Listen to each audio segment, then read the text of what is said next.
बिस्मिल्लाहिर्रहमानिर्रहीम। अस्सलाम वालेकुम रहमतुल्लाहि व बरकातुहू। हज़रत आमना के इंतकाल के 5 दिन बाद उम्मे ऐमन आपको लेकर मक्का पहुंची। आपको अब्दुल मुत्तलिब के हवाले किया। आपके यतीम हो जाने का इन्हें इतना सदमा था कि बेटे की वफ़ात पर भी इतना नहीं हुआ था। अब्दुल मुत्तलिब के लिए काबा के साए में एक कालीन बिछाया जाता था, वो इस पर बैठा करते थे। इनका एहतराम इस कदर था कि कोई इस कालीन पर बैठता नहीं था। चनाचे इनके बेटे और क्रैश के सरदार इस कालीन के चारों तरफ बैठते थे, लेकिन रसूल अल्लाह सल्लल्लाहु अलैहि वसल्लम वहाँ तशरीफ़ लाते तो सीधे इस कालीन पर जा बैठते। इस वक्त आप एक तंदुरुस्त लड़के थे। आपकी उम्र 9 साल के करीब हो चली थी। आपके चचा अब्दुल मुत्तलिब के अदब की वजह से आपको कालीन से हटाना चाहते तो अब्दुल मुत्तलिब कहते, मेरे बेटे को छोड़ दो, अल्लाह की कसम ये बहुत शान वाला है। फिर वो आपको मोहब्बत से इस फर्श पर बैठाते, आपकी कमर पर शफकत से हाथ फेरते, आपकी बातें सुन सुनकर हाथ दर्जे खुश होते रहते। कभी वो दूसरों से कहते, मेरे बेटे को यहीं बैठने दो, इसे खुद भी एहसास है कि इसकी बड़ी शान है और मेरी आरज़ू है ये इतना बुलंद रुतबा पाए जो किसी अरब को इससे पहले हासिल ना हुआ हो और ना बाद में किसी को हासिल हो सके। एक बार उन्होंने ये अल्फाज कहे, मेरे बेटे को छोड़ दो, इसके मिजाज में तभी तौर पर बुलंदी है, इसकी शान निराली होगी। यहाँ तक कि उम्र के आखिरी हिस्से में हज़रत अब्दुल मुत्तलिब की आंखें जवाब दे गई थीं, आप नबीना हो गए थे।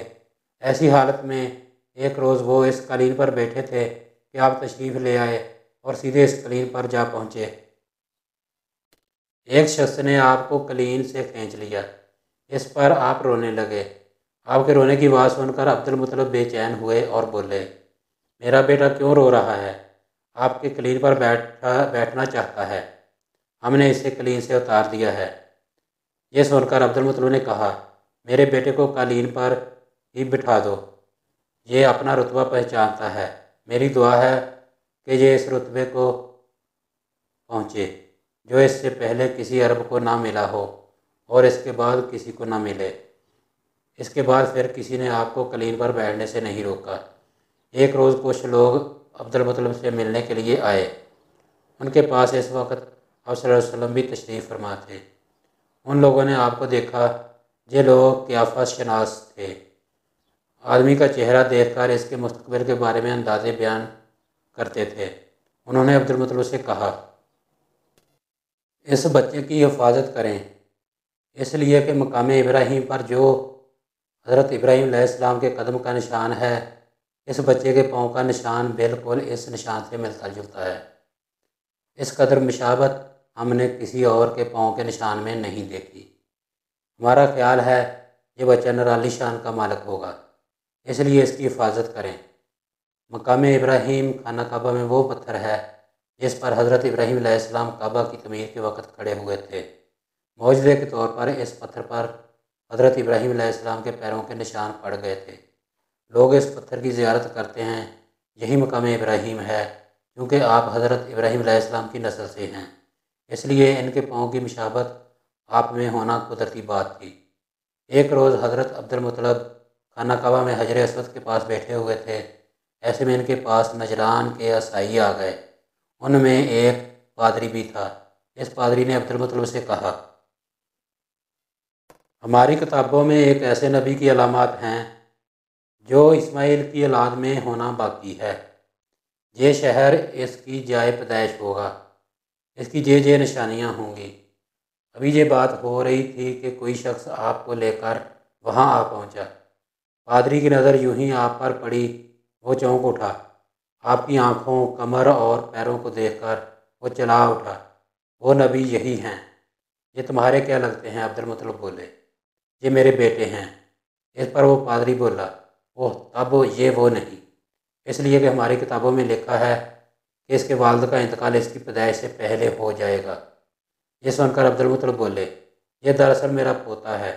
इसके बाप का इंतकाल इस वक्त हो गया था जब ये पैदा भी नहीं हुआ था।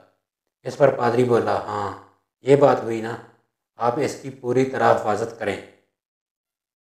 अब्दुल मुत्तलिब की आपसे मोहब्बत का ये आलम था कि खाना खाने बैठते तो कहते, मेरे बेटे को ले आओ, آپ تشریف لاتے تو عبدالمطلب آپ کو اپنے پاس بٹھاتے، آپ کو اپنے ساتھ کھلاتے۔ بہت زیادہ عمر والے ایک صحابی حیدہ بن معاویہ رضی اللہ تعالیٰ عنہ کہتے ہیں، میں ایک مرتبہ اسلام سے پہلے جاہلیت کے زمانے میں حج کے لیے مکہ معظمہ گیا۔ وہاں بیت اللہ کا طواف کر رہا تھا۔ میں نے ایک ایسے شخص کو دیکھا جو بہت بوڑھا اور بہت لمبے قد کا تھا۔ وہ بیت اللہ کا طواف کر رہا تھا اور کہہ رہا تھا، اے میرے پروردگار، میری سواری کو محمد کی طرف پھیر دے اور اسے میرا دست و بازو بنا دے۔ میں نے اس بوڑھے کو جب یہ شعر پڑھتے سنا تو لوگوں سے پوچھا، یہ کون ہے؟ لوگوں نے بتایا یہ عبد المطلب بن ہاشم ہیں۔ انہوں نے اپنے پوتے کو اپنے ایک اونٹ کی تلاش میں بھیجا ہے۔ وہ اونٹ گم ہو گیا ہے اور وہ پوتا ایسا ہے، جب بھی کسی گم شدہ چیز کی تلاش میں اسے بھیجا جاتا ہے تو وہ چیز لے کر ہی آتا ہے۔ پوتے سے پہلے یہ اپنے بیٹوں کو اس اونٹ کی تلاش میں بھیج چکے ہیں، لیکن وہ ناکام لوٹ آئے ہیں۔ اب چونکہ پوتے کو گئے ہوئے دیر ہو گئی ہے، اس لیے پریشان ہیں اور دعا مانگ رہے ہیں۔ تھوڑی ہی دیر گزری تھی کہ میں نے دیکھا کہ آپ صلی اللہ علیہ وسلم اونٹ کو لیے تشریف لا رہے ہیں۔ عبدالمطلب نے آپ کو دیکھ کر کہا، میرے بیٹے، میں تمہارے لیے اس قدر فکر مند ہو گیا تھا کہ شاید اس کا اثر کبھی میرے دل سے نہ جائے۔ عبدالمطلب کی بیوی کا نام رقیہ بنت ابو سیفی تھا۔ وہ کہتی ہیں، قریش کئی سال سے سخت قحط سالی کا شکار تھے۔ بارشیں بالکل بند تھیں، سب لوگ پریشان تھے۔ اس زمانے میں نے ایک خواب دیکھا۔ کوئی شخص خواب میں کہہ رہا تھا، اے قریش کے لوگوں، تم میں سے ایک نبی ظاہر ہونے والا ہے، اس کے ظہور کا وقت آ گیا ہے، اس کے ذریعے تمہیں زندگی ملے گی، یعنی خوب بارشیں ہوں گی، سر سبزی اور شادابی ہوگی۔ تم اپنے لوگوں میں سے ایک ایسا شخص تلاش کرو جو لمبے قد کا ہو، گورے رنگ کا ہو، اس کی پلکیں گنی ہوں، بویں اور آبرو ملے ہوئے ہوں۔ وہ شخص اپنی تمام اولاد کے ساتھ نکلے اور تم میں سے ہر خاندان کا ایک آدمی نکلے۔ سب پاک صاف ہوں اور خوشبو لگائیں۔ وہ حجر اسود کو بوسہ دیں، پھر سب جبل ابو قیس پر چڑھ جائیں۔ پھر وہ شخص جس کا حلیہ بتایا گیا ہے آگے بڑھے اور بارش کی دعا مانگے، اور تم سب آمین کہو تو بارش ہو جائے گی۔ صبح ہوئی تو رقیہ نے اپنا یہ خواب قریش سے بیان کیا۔